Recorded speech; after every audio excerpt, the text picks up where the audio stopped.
আমরা সকলেই একজন প্রখ্যাত বুজুর্গের নাম শুনছি কিনা? ইব্রাহিম ইবনে আদহাম। কে? ইব্রাহিম ইবনে আদহাম। তিনি একজন আল্লাহর ওলিও ছিলেন, আবার তিনি একজন বাদশাও ছিলেন।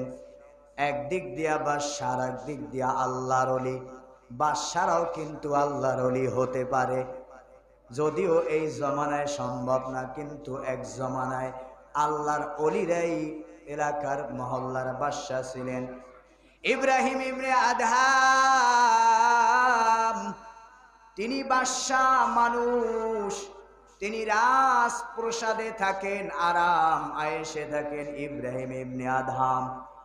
এমন সময় গভীর রজনীতে ইব্রাহিম ইবনে আদহাম তার প্রাসাদের ছাদের উপরে তিনি উঠলেন। প্রাসাদের উঠে দেখতেছে এক লোক ঘোরাঘুরি করতেছে।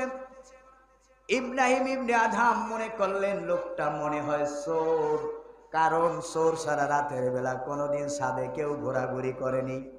জোরে বলেন করেনি? করে না। ইব্রাহিম ইবনে আদহাম চোর মনে করে ওই ব্যক্তির কাছে গেলেন। ওই ব্যক্তিকে জিজ্ঞাসা করলেন, তুমি এখানে কেন এসছো? কি কারণে আসছো এখানে? ওই ব্যক্তি বলে, আমার একটা উট হারাইয়া গেছে, আমি উট তালাশ করার জন্য আসছি। ইব্রাহিম ইবনে আদহাম ডাক দিয়া কয়, রে আহাম্মদ, তোর উট যদি হারাইয়া যায় এই প্রাসাদে আসবে কিভাবে? প্রাসাদের ছাদে আসবে কিভাবে? তোর উট যদি হারাইয়া যায় তুই তো জঙ্গলে যাইয়া তালাশ করবি। কোথায় গিয়া? জঙ্গলে গিয়া তালাশ করবি। এই প্রাসাদের, আমার প্রাসাদের ছাদের উপরে কি উট আইসে বয়ে রইছে বলেন? আইতে পারে? পারে না। ইব্রাহিম ইবনে আদহাম বলতেছে, রে আহাম্মদ,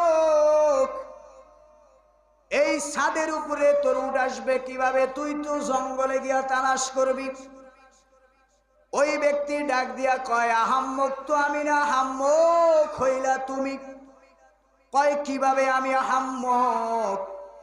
কয় যদি রাজপ্রাসাদে যদি উট হারাইয়া যদি খুঁজে না পাওয়া যায়, তাহলে রাজপ্রাসাদে থাইকা আরাম আয়েশে থাইকা আমার মালিককে পাওয়া যায় কিনা? কয় রাজপ্রাসাদে থাইকা তুমি ঘুমাইয়া ঘুমাইয়া আমার মালিকরে পাইবা কিনা? কয় না না, মালিকরে তো সেভাবে পাওয়া যাবে না। কয় তাহলে আহাম্মক তুমি না আমি? কয় আমি তো এখন আহাম্মক। ইব্রাহিম ইবনে আদহাম তিনি রাজপ্রাসাদ ছেড়ে তিনি